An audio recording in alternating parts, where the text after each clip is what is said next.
tu es là uniquement pour garder le chien, s'écria ma mère, après que j'ai payé l'intégralité de leur croisière familiale. Je ne suis pas ton serviteur, ni ton distributeur automatique, ai-je répliqué, puis j'ai annulé tous les paiements et j'ai coupé les ponts pour toujours. Je m'appelle Trevor, j'ai 27 ans, et aussi loin que je me souvienne, j'ai toujours été considéré comme l'intrus dans ma famille. Pas parce que j'avais fait quelque chose de mal, du moins rien que je puisse comprendre. Mes parents ont toujours préféré mon petit frère Paul et ma grande sœur Camille. Ce n'était pas un secret, ce n'était pas l'un de ces détails qu'on réalise seulement en grandissant. Non, je l'ai su dès mon enfance, des anniversaires oubliés, des réussites ignorées, des punitions plus sévères pour moi que pour eux, c'était simplement la norme. Quand j'ai obtenu mon bac avec mention, mon père n'a même pas levé les yeux de son journal, mais quand Paul a terminé l'école quelques années plus tard avec des résultats moyens, ils lui ont organisé une grande fête. Quand Camille a eu son premier emploi, il ne cessait de dire à quel point elle allait réussir, alors que lorsque j'ai décroché un excellent poste et commencé à bien gagner ma vie, ma mère s'est contentée de dire, au moins, tu ne nous demanderas plus d'argent. Ironique, n'est-ce pas? Même si j'étais traité comme le moins important, c'est toujours vers moi qu'ils se tournaient pour demander de l'aide, et Dieu sait qu'ils en avaient souvent besoin.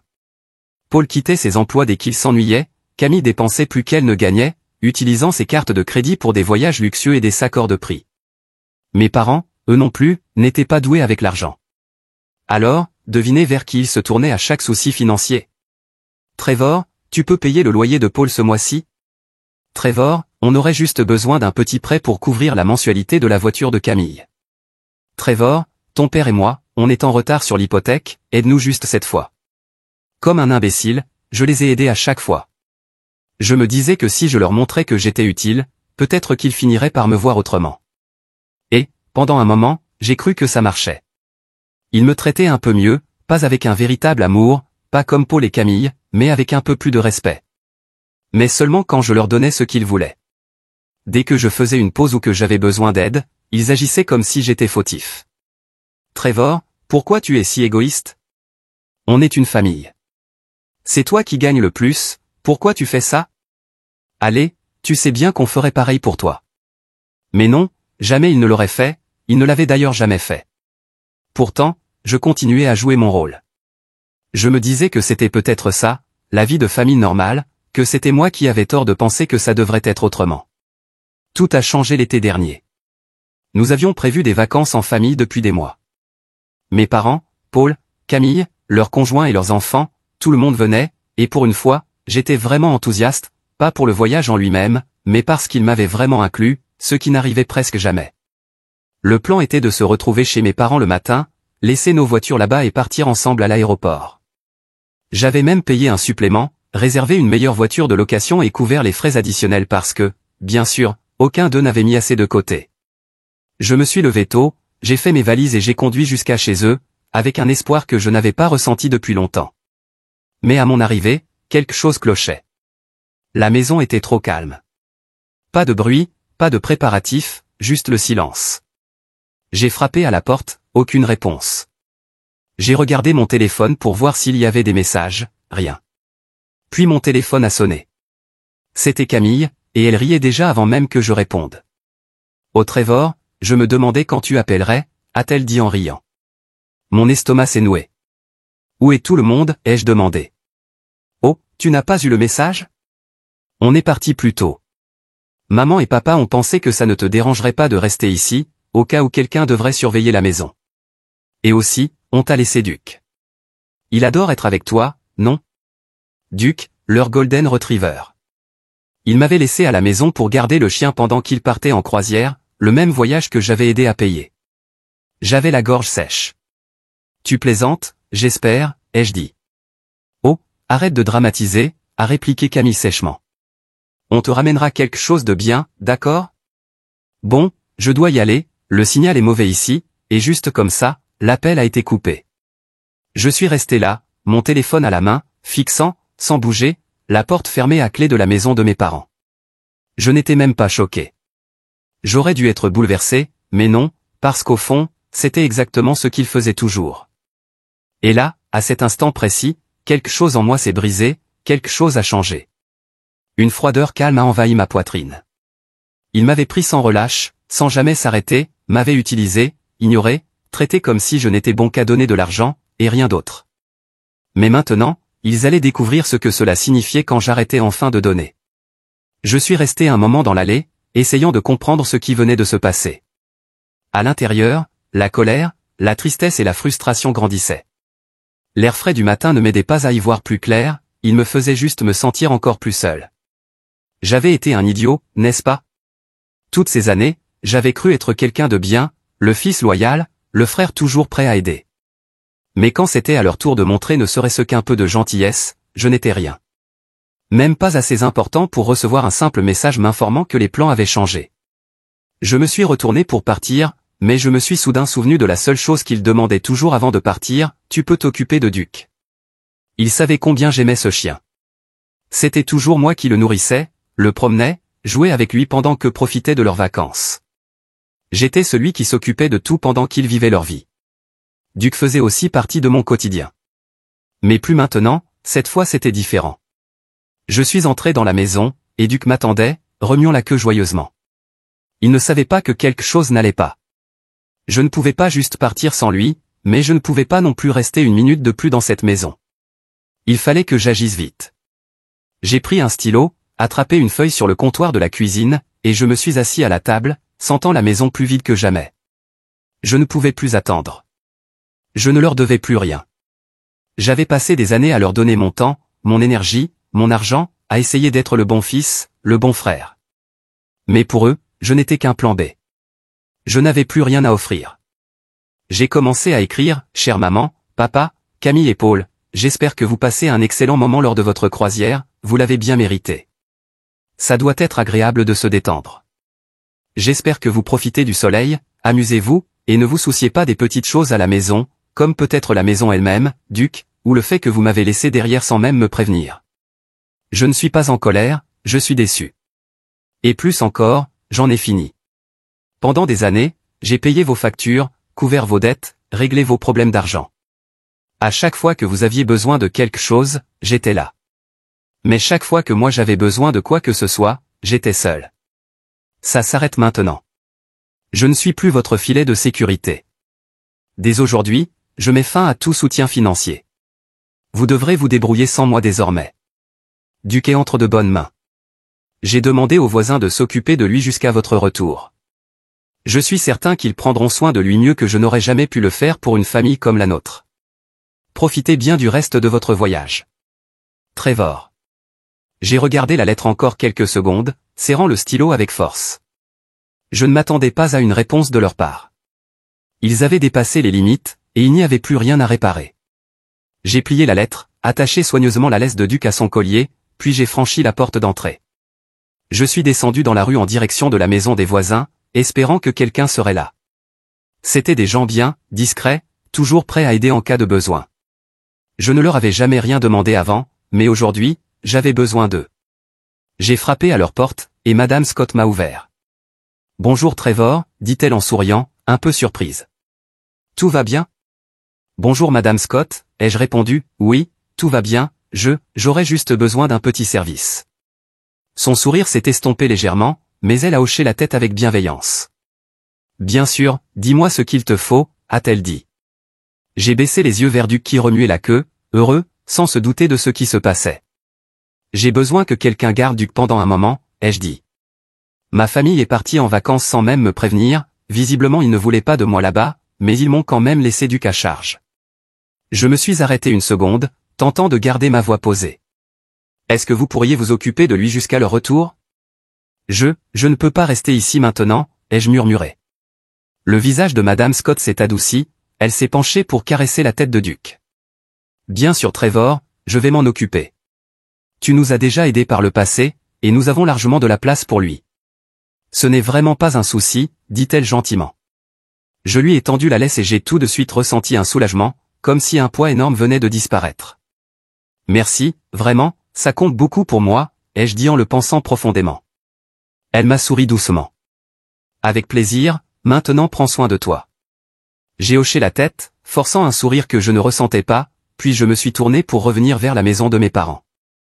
Mais en réalité, je ne voulais plus rien avoir à faire avec cet endroit. Je ne voulais plus rien avoir à faire avec eux non plus. En m'éloignant, la douleur familière de la trahison m'a envahi, mais cette fois, je ne l'ai pas laissé me détruire. C'était le début d'un nouveau chapitre. J'en avais fini d'être celui qui les sauvait toujours pendant qu'ils m'ignoraient. Je me fichais de ce qu'ils penseraient en lisant ma lettre. Ils comprendraient bien assez tôt que j'étais sérieux. Ils allaient enfin devoir affronter les conséquences de leur choix. Et moi, je serais enfin libre. Mais alors que j'atteignais ma voiture, une inquiétude me rongeait le ventre. Que ferait-il en découvrant la lettre? Comment réagirait-il en comprenant que j'avais coupé les ponts? Je n'en avais aucune idée, mais j'étais prêt à le découvrir. J'ai conduit jusqu'à mon appartement, essayant de ne pas me laisser submerger par la colère qui bouillonnait en moi. J'avais pris ma décision. Je ne savais pas où cela me mènerait, mais je n'avais aucun regret. Je savais que la suite ne serait pas facile, pourtant c'était la chose juste à faire. En me garant, moteur éteint, j'ai repensé à la lettre. Il n'y aurait pas de retour en arrière. Plus de seconde chance. Plus jamais je ne serai celui qu'on appelle quand tout va mal. Il regretterait la façon dont il m'avait traité, et quand il comprendrait enfin. Il serait bien trop tard. Avant de partir, j'ai veillé à ce que la lettre soit placée à un endroit où il ne pourrait pas la manquer. Je l'ai posée juste sur la table de la cuisine, à côté de la machine à café, l'endroit même qu'il regarderait en premier en rentrant. Je ne voulais pas être là quand il la lirait. Je voulais qu'il ressente chaque mot, chaque phrase, sans que je sois présent pour adoucir le choc. Je voulais qu'ils fassent face au désordre même, qu'ils encaissent la peur et les regrets de plein fouet. Je voulais être loin, mais assez près pour voir les conséquences. Il leur a fallu environ 3 jours pour revenir. Pendant tout ce temps, pas un appel, pas un message, rien. Le silence était assourdissant. Pendant une fraction de seconde, j'ai ressenti un léger remords, mais je me suis rappelé que c'était eux qui avaient provoqué cela, pas moi. J'avais passé des années à leur donner tout ce que je pouvais, à payer leurs factures, réparer leurs erreurs, porter le poids de leurs mauvaises décisions. Et pourquoi? Pour qu'ils m'abandonnent quand cela les arrangeait. Pour qu'ils planifient des vacances sans même penser à moi. Pour qu'ils rient dans mon dos pendant que je donnais encore et encore. La vérité, c'est que j'en avais fini d'être leur solution d'urgence. J'en avais fini d'être leur banque gratuite. J'en avais fini d'être celui qu'ils n'aimaient que quand ça les arrangeait. Je vérifiais mon téléphone sans cesse, mais rien. Aucun appel, aucun message, juste le vide. Franchement, je pensais qu'ils appelleraient dès leur retour, peut-être pour crier, peut-être pour exiger des explications. Mais rien. C'était étrange, comme s'ils faisaient semblant que rien ne s'était passé, comme si j'étais celui qui causait un problème. Finalement, le téléphone a sonné. C'était mon père. Trevor, a-t-il dit, d'un ton à la fois confus et furieux, comme s'il croyait que j'avais commis une trahison impardonnable. Où est Trevor? A demandé ma mère, cette fois inquiète. Un long silence a suivi, puis j'ai entendu la voix de Camille. Attendez, c'est quoi ça? A-t-elle dit. J'entendais le bruit de papier déplacé, encore un silence. Puis ma mère a repris la parole, bien plus doucement qu'avant. C'est quoi ça? C'est une blague? Je suis resté à l'écoute, sans un mot. Puis la voix de mon père, basse et brisée. Trevor? Il ne ferait pas ça, il ne pourrait pas faire ça. Même s'il parlait, on sentait qu'il n'y croyait pas lui-même. Impossible, a-t-il murmuré. Puis des bruits de pas, rapides, s'approchant de la cuisine. Je ne les voyais pas, mais je sentais la panique monter dans leurs gestes. J'avais tout expliqué clairement dans la lettre, et je savais que ça allait leur faire mal. C'était direct, sans détour. Je ne cherchais plus à ménager personne. Le message les forçait à regarder la vérité en face, j'arrête toute aide financière à partir de maintenant. Vous devrez vous débrouiller seul. J'ai déjà pris des dispositions pour Duc, il reste chez les voisins jusqu'à votre retour. J'ai entendu mon père de nouveau, sa voix tremblante, pleine de peur. Qu'est-ce que ça veut dire? On a déjà dépensé une fortune. Tu crois qu'on va tout couvrir seul? La voix de Camille a retenti, choquée, tu vas vraiment nous laisser comme ça? Après tout ce qu'on a fait pour toi? Tu crois qu'on aurait pu se payer ces vacances sans ton argent? Leur panique devenait de plus en plus forte, déferlant sur moi comme une vague. Ils tentaient de comprendre, mais ça n'avait plus d'importance. La vérité était là, sous leurs yeux, et il n'y avait plus moyen de revenir en arrière. Ce qui faisait le plus mal, c'est qu'aucun d'eux ne semblait désolé de ce qu'ils m'avaient fait. Personne n'a dit, on n'aurait peut-être pas dû traiter Trevor comme ça. Non, ils étaient juste furieux que j'ai cessé de faire ce qu'ils voulaient. Ils étaient en colère parce que j'avais enfin dit stop. Après un long silence, les cris ont repris, plus forts, plus désespérés. Trevor, tu es devenu fou, a hurlé mon père. On est une famille, tu peux pas nous abandonner comme ça. Tu es égoïste, a lancé Camille. Qu'est-ce qu'on est censé faire? Faire apparaître de l'argent par magie? C'est ta faute, tu as toujours eu de l'argent, Trevor, tu as toujours tout arrangé, et maintenant tu nous laisses. Je les ai interrompus, ma voix glaciale, tranchant le chaos. Ils se sont tus aussitôt. Terminé, ai-je dit fermement. Qu'est-ce que tu veux dire par terminé, a demandé ma mère, la voix tremblante, pleine d'incrédulité et de douleur. C'est insensé Trevor, on n'a personne d'autre, tu peux pas nous laisser galérer seuls. Je me suis appuyé contre le dossier du canapé, ressentant un mélange de satisfaction et de tristesse. Il fallait que ce soit fait. Les entendre paniquer me faisait presque de la peine, mais juste un peu. Je ne suis plus votre plan de secours, ai-je dit calmement. Vous avez eu des années pour faire mieux. Maintenant, assumez vos choix. Puis j'ai raccroché. Je savais qu'ils viendraient me supplier ensuite. Ils le faisaient toujours quand ils étaient désespérés. Mais cette fois, je ne répondrai plus. Plus jamais. Je les ai laissés paniquer, je les ai laissés s'enliser dans le désordre qu'ils avaient créé. Je ne voulais plus entendre leurs excuses. Je n'étais plus là pour écouter leurs faux regrets. Franchement, c'est eux qui ont empiré les choses. Je ne demandais pas grand-chose. Je n'ai jamais voulu de remerciements, je n'ai jamais exigé qu'ils me comprennent. Tout ce que j'ai toujours souhaité, c'était d'être traité comme quelqu'un, pas comme un distributeur. Mais maintenant, ils devaient vivre sans moi. Ils allaient enfin devoir se débrouiller seuls. Et honnêtement, ils méritaient chaque seconde de ce qu'ils vivaient. Quelques jours sont passés avant qu'ils finissent par frapper à ma porte. Je n'ai pas été surpris, je savais que ce moment viendrait. Ce n'était pas leur genre d'abandonner facilement. Ils allaient revenir, supplier, essayer de me faire culpabiliser pour que je retombe dans le rôle que j'avais tenu pendant des années. Les coups frappés à la porte étaient forts, pressants. Pendant un instant, j'ai pensé à les ignorer, peut-être les laisser attendre, leur faire ressentir l'abandon qu'ils m'avaient infligé.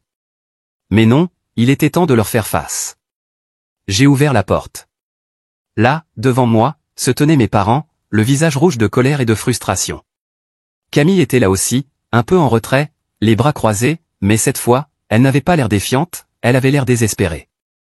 Ils étaient tous là, les mêmes personnes qui n'avaient jamais vraiment accordé de valeur à ce que je faisais, maintenant devant ma porte, perdus, sans aucun autre endroit où aller.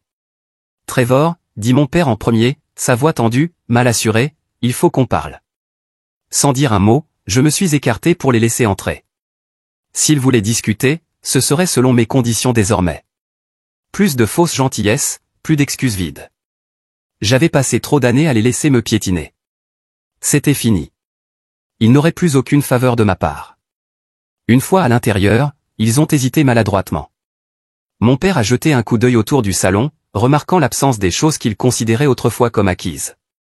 Camille regardait entre moi et les espaces vides, mais elle était trop fière pour parler la première. C'était bien elle, toujours trop orgueilleuse pour admettre qu'elle avait eu tort. C'est ma mère qui a fini par briser le silence pesant. Trevor, on ne comprend pas, dit-elle, sa voix plus douce, mais toujours teintée de colère. C'est insensé, on est ta famille. Comment peux-tu nous tourner le dos après tout ce qu'on a fait pour toi? Tout ce que vous avez fait pour moi, ai-je répété lentement, laissant ces mots flotter dans l'air. Qu'avez-vous fait pour moi, exactement? J'ai marqué une pause, puis j'ai poursuivi. Vous m'avez utilisé pour mon argent. Vous attendiez de moi que j'arrête tout dans ma vie à chaque fois que vous aviez besoin de quelque chose. Mais quand c'était à mon tour de demander de l'aide, vous m'ignoriez, ou vous me traitiez comme un problème. Je n'ai pas crié, je n'en avais pas besoin. Mes mots étaient plus forts que des hurlements.